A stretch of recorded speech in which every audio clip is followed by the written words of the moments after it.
My sisters and brothers in Christ, we are now into the 5th week of Lent, the last full week of Lent, and as we quickly approach Holy Week and the Triduum. Needless to say, with all that has happened with the coronavirus, in many ways our Lenten observance has been interrupted. Perhaps our fasting and prayer has changed.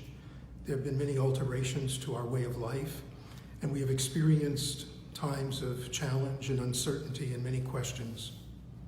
All of that is completely understandable,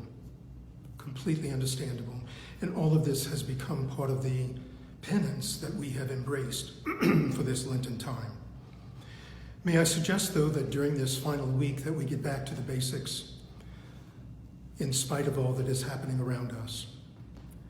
During this week, we ask the Lord to help us once again to know the way or the ways in which He's calling us to a change of heart, and also to help us to return to our Lenten penance, even if it has been altered, to return to that and use that as a sign to God that we strive to open our hearts completely to Him and to the risen Christ, and that we strive to live as more faith-filled disciples.